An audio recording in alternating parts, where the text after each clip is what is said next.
యేసుని ప్రేమ, యేసుని ప్రేమ.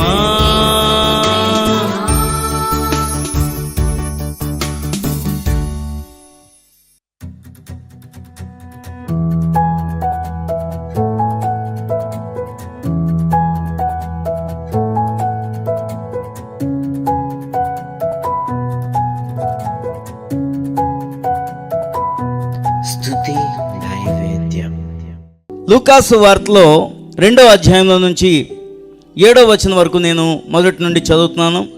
ఆ దినములలో సర్వలోకమునకు ప్రజాసంఖ్య వ్రాయవలనని కైసరు ఔగస్తు వలన ఆజ్ఞ ఆయను. ఇది కురేనియా సిరియా దేశమునకు అధిపతి అయిన ఉన్నప్పుడు జరిగిన మొదటి ప్రజాసంఖ్య. అందరూ ఆ సంఖ్యలో వ్రాయబడుటకు తమ తమ పట్టణములకు వెళ్ళిరి. యోసేపు దావీదు వంశములోను గోత్రములోను పుట్టినవాడు గనుక తనకు భార్య ప్రదానము చేయబడిన గర్భవతి అయి ఉండిన మరియతో కూడా ఆ సంఖ్యలో వ్రాయబడుటకు గలిలయలోని నజరేతు నుండి యూదయలోని బెత్లెహేము అనబడిన దావీదు ఊరికి వెళ్ళెను. వారు అక్కడ ఉన్నప్పుడు ఆమె ప్రసవ దినములు నిండెను గనుక తన తొలిచూలు కుమారుని కని పొత్తిగుడ్డలతో చుట్టి సత్రములో వారికి స్థలము లేనందున ఆయనను పశువుల తొట్టిలో పరుండబెట్టెను. ఈ చివరి మాట మనం అందరం చెప్దామండి, నాతో పాటు చెప్పండి. సత్రములో వారికి స్థలము లేనందున ఆయనను పశువుల తొట్టిలో పరుండబెట్టిరి. చిన్ని మాట ప్రార్థన. కృపగలిగిన మా తండ్రి, నీ వాక్యం ద్వారా నీ దాసుని మరుగు చేసి అందరితో మాట్లాడండి. నా నాలుకను నోటిని పెదవులను కడిగి నీ పరిశుద్ధాత్మ అగ్నితో కాల్చి పుటము వేయబడిన ఈ బంగారు మాటలు వచ్చిస్తుండగా ఈ వాక్యము ప్రసరం అవుతుండగానే వెలుగు కలుగునట్లుగా ప్రతి హృదయంలో చీకటిని తొలగించి వెలుగుతో నింపమని యేసు నామమున ప్రార్థన చేయుచున్నాము తండ్రి, ఆమెన్. యేసు ప్రభువారు జననము కానీ ఆయన పుట్టినప్పటి నుంచి పెరిగిన విధానము కానీ ఆయన మరణించిన విధానము కానీ సమస్తము కూడా పరిశుద్ధ లేఖనాలను బట్టి జరిగినవి. ఏవైతే ప్రవచనాలు వచ్చాయో యేసు రాకక ముందు ఆ ప్రవచనాలన్నీ నెరవేర్చడానికే యేసయ్య ఈ లోకానికి వచ్చారు. ఆయన పుట్టిన సమయంలో ప్రపంచ జనాభా సంఖ్య రాయబడుతుంది. ఆ సంఖ్యలో పేర్లు రాయించుకోవడానికి ఒక కేంద్రాన్ని పెట్టారు. ఆ యొక్క కేంద్రానికి వెళ్ళేటప్పుడు, ఆ పట్టణానికి వెళ్ళేటప్పుడు ఆ పట్టణము జన సమూహంతో ఉంది.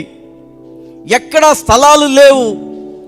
ఎవరి మట్టుకు వాళ్ళు వారి గోత్రాల పేర్లు, వాళ్ళ పిల్లల పేర్లు, వాళ్ళ సంతానం పేర్లు, అందరి పేర్లు నమోదు చేయించుకుంటున్నారు. అలాంటి సమయంలో యేసయ్య జన్మించడం జరిగింది. అది మహా చలికాలం. అలాగే మరియా అనే పవిత్రురాలికి యోసేపు అనే నీతిమంతుడైన గోత్రంలో నుంచి యేసు ప్రభువారు రావాలి కాబట్టి ఆ సమయంలో యేసు జననము చాలా దీనాతి దీనంగా జరిగింది.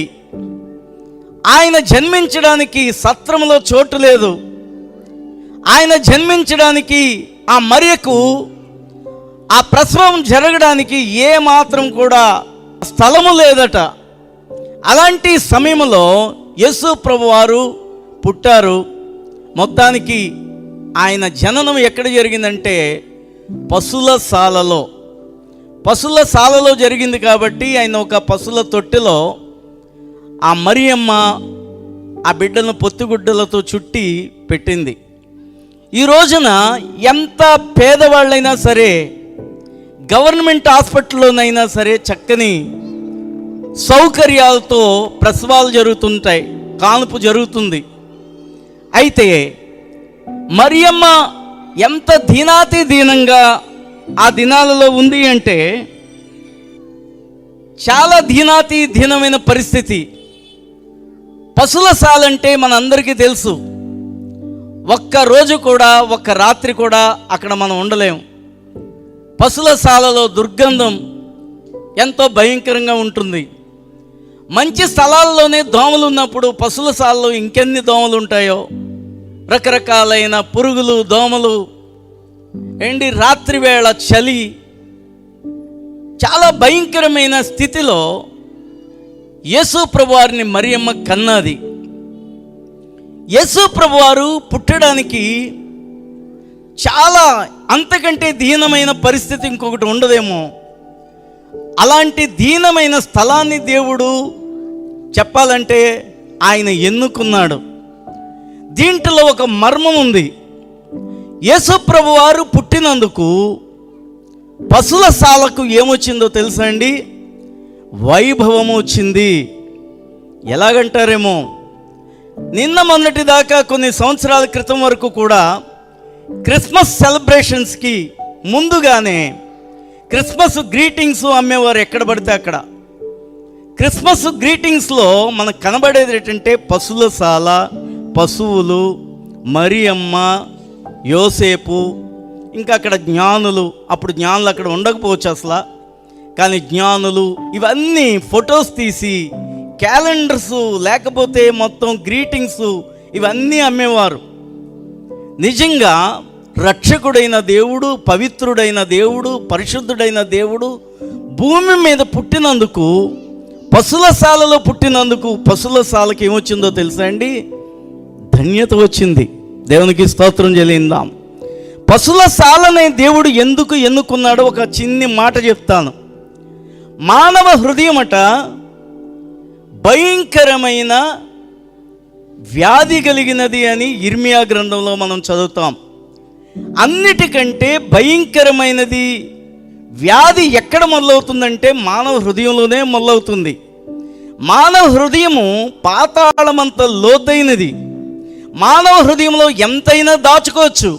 పైకి మంచిగా మాట్లాడి చెడ్డంతా లోన ఉంటుంది. పైకి ఒక మాట, లోనొక మాట. కల్మషం, కుట్ర, కుతంత్రాలు సమస్తము కూడా, ప్రతి దానిని పాడు చేసేవన్నీ కూడా ఈ హృదయంలో ఉంటాయి. హృదయం చెప్పాలంటే మున్సిపాలిటీ తొట్టొస్తుంది కదా పొరుదుట, అంతకంటే దారుణమైన నీచమైన కంపు కొట్టేది. ఏ మానవుడు భేదం లేదు. ఇందాక చెప్పారు ఒక సేవకుడు, నీతిమంతుడు ఈ భూమి మీద ఒక్కడు లేడు. అందరూ పాపము చేసి దేవుడు అనుగ్రహించిన మహిమను మనం పోగొట్టుకున్నాం. మనం చాలా గొప్పలు చెప్పుకుంటాం, నాది ఈ కులం, నాది ఈ జాతి, నాది ఈ దేశం అని. నిజమే, మంచిదే. ఎంత జాతిలో పుట్టినా, ఎంత మంచి కులంలో పుట్టినా ఏ భేదం లేదు. మనం అందరము పాపము చేసి దేవుడు అనుగ్రహించిన మహిమను పోగొట్టుకున్నాం. నిజమే, కద్దరు బట్టలు వేసుకొని తెల్లగా ఉన్నంత మాత్రాన మన హృదయాన్ని కానీ పరిశీలన చేస్తే అది ఎంత నీచంగా ఉంటుందో మనకే తెలియదు. కాబట్టి ఇలాంటి హృదయము పశుల శాలలో యేసయ్య పుట్టినందుకు ఆ పశుల శాలకు ఘనత వస్తే, ఎవరైతే పాపములో ఉండి మనుషులు పాపము ద్వారా బానిసలైపోయారో అలాంటి వ్యక్తి యేసయ్యకు కానీ ఇలాంటి క్రిస్మస్ దినాన్ని చోటిస్తే, నీ పాపాంధకారంతో దుర్గంధంతో నింపబడిన నీ హృదయం కూడా ఏమవుతుందంటే పవిత్రమవుతుంది. దేవునికి స్తోత్రం చెల్లిందాం. యేసయ్య పుట్టాలంటే ఎక్కడైనా పుట్టొచ్చు. రాజుల కుటుంబంలో పుట్టొచ్చు, పెద్ద పెద్ద జ్ఞానుల కుటుంబంలో పుట్టొచ్చు, ఎక్కడైనా పుట్టొచ్చు. ఆయన మహాదేవుడు, సర్వ సృష్టికర్త, సర్వమును తన నోటి ద్వారా కలుగునుగా కంటే కలిగించిన గొప్ప దేవుడు ఆయన జన్మించాలంటే ఏదైనా కోరుకోవచ్చు. కానీ పశుల శాలను ఎందుకు కోరుకున్నాడంటే, యేసు వస్తే పశుల శాల లాంటి హృదయం కూడా పవిత్రమవుతుంది, పరిశుద్ధమవుతుంది. అది అందులో ఉన్న మర్మం. యేసు ప్రభు వారిని పుట్టుకలో ఇంత వైభవం పశుల శాలకు వచ్చింది. చనిపోయిన సిలువకు కూడా యేసయ్య వల్ల ఏమొచ్చిందో తెలుసా అండి? విలువ వచ్చింది. ఒక కొయ్య మీద, సిలువ మీద వేలాడదీస్తే వాళ్ళు నేరస్తులు. సిలువ మీద వేలాడినందుకు ఎవ్వరు కూడా ఘనులు కారు. చాలామంది నేరస్తుల్ని, భయంకరమైన నేరస్తులను రోమన్ సామ్రాజ్యం సిలువ వేసేది. అయితే యేసును సిలువ వేయటం వల్ల సిలువకి ఏమొచ్చిందో తెలుసా అండి? విలువ వచ్చింది. దేవునికి స్తోత్రం చెల్లిందాం. ఆ విలువ లేని సిలువలో యేసయ్య మరణించడం ద్వారా సిలువలో ప్రేమ, రక్తము ద్వారా కార్చబడ్డాది. ప్రేమ తన ప్రాణాన్ని పోగొట్టుకుంది. అలాంటి గొప్ప ప్రేమ దొరికింది ఎక్కడ అంటే సిలువ. విలువ లేని సిలువను ఈ రోజున కొండల మీద, గుడుల మీద, ఇళ్లలో మనం పెట్టుకుంటున్నాం. ఎందుకంటే ఆ సిలువలో కార్చిన యేసయ్య రక్తమే పాపి అయిన మానవునికి ఏమి ఇచ్చిందంటే విలువ ఇచ్చింది. దేవునికి స్తోత్రం చెల్లిందాం. ఆయన సిలువలో మరణిస్తే సిలువలో మనకు విలువ దొరికింది, సిలువకు విలువ వచ్చింది. పశుల శాలలో జన్మిస్తే పశుల శాలను కొన్ని కోట్ల మంది గ్రీటింగ్స్గా ప్రపంచమంతా వాడుకునేవారు. ఈరోజు కూడా పశుల శాల ఫొటోస్ ఎన్నో మనకు కనబడుతూ ఉంటుంటాయి. కాబట్టి యేసు కానీ ఏ పాపాంధకారమైన హృదయంలోనికి వచ్చినా వారి జీవితానికి ఏమొస్తుందో తెలుసా అండి? విలువ వస్తుంది. ఈరోజు చక్కని పాటలు పాడిన వారు, చక్కని మాటలు మాట్లాడిన వారు ఒకప్పుడు ఎందుకు పనికిరాని ఊర్ల మీద, రోడ్ల మీద తిరిగిన వాళ్ళు, త్రాగుతూ చెడిపోయిన వాళ్ళు, వ్యభిచారాలు చేస్తూ జీవితాన్ని పోగొట్టుకున్న వాళ్ళు, కుటుంబాల్లో శాంతి లేక, సమాధానం లేక వేసారిపోయిన వాళ్ళు. కానీ ఎప్పుడైతే యేసయ్యకు వారు హృదయాన్ని ఇచ్చారో ఆ హృదయం ఏమైపోయిందంటే మారిపోయింది. దేవునికి స్తోత్రం చెల్లిందాం. యేసయ్య చెప్పాలంటే మతాలను మార్చడానికి రాలేదు. పరలోక రాజ్యానికి పాపి అయిన మానవుడిని పరిశుద్ధినిగా చేసి పరలోక రాజ్యానికి తీసుకుని వెళ్ళడానికి యేసు వచ్చాడు ఈ లోకానికి. దేవునికి స్తోత్రం చెల్లిందాం. ఎలాంటి కరువైన, ఖడ్గమైన, వ్యాధి అయినా, బాధ అయినా క్రైస్తవుడు ఏం చేయగలడంటే ప్రభువులో ఆనందించగలడు. దేవునికి స్తోత్రం చెల్లిందాం.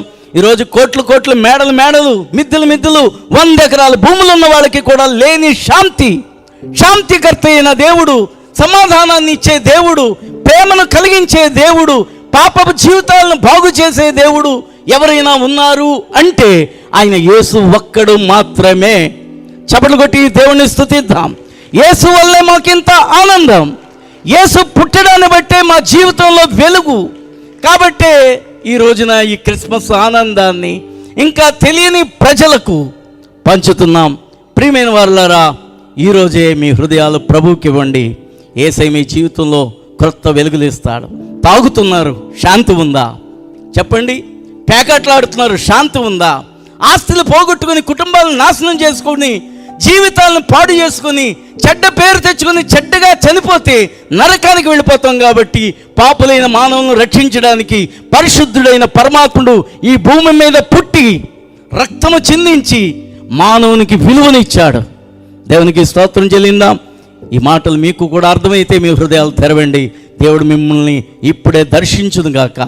మీ ఇంటికి వెళ్ళిన తర్వాత యేసయ్య మాటలు మీరు విందురుగాక. మీ జీవితాలను కూడా ప్రభుకి అప్పగించుకుందురుగాక. కళ్ళు మూసుకోండి, ప్రార్థన చేద్దాం. చిన్ని మాట ప్రార్థన చేసుకుందాం. ఈరోజు నీ హృదయాన్ని ఇవ్వాలని అనుకుంటే నిజమే, పశుల సాల లాంటి నీ హృదయాన్ని ప్రభుకి విలువని ఇస్తాడు దేవుడు.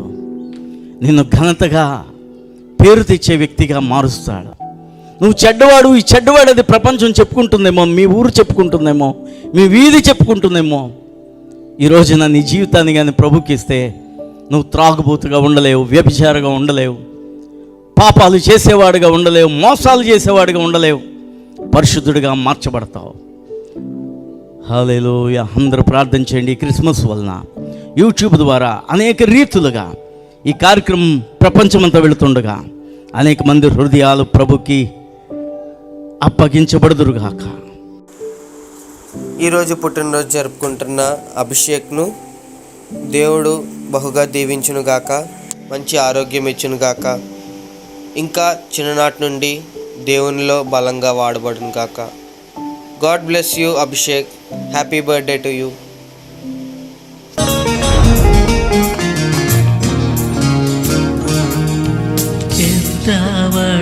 యేసు బోధలెన్నో చేసేను, దీనుల ఎడల జాలి చూపించేను. పెద్దవాడై యేసు బోధలెన్నో చేసేను, దీనుల ఎడల జాలి చూపించేను. రోగులెందరికో స్వస్థత చేకూర్చేను, సిలువలో ప్రాణం పెట్టి మన శాపం బాపెను. మరణాన్ని గెలిచి యేసు తిరిగి లేచేను. మా మంచి యేసు యేసయ్యా నా కోసమే పుట్టినయ్యా. మా మంచి యేసయ్యా నా కోసమే పుట్టినయ్యా. భూమికే తెంచెను నన్ను ప్రేమించెను, భూమికే తెంచెను నన్ను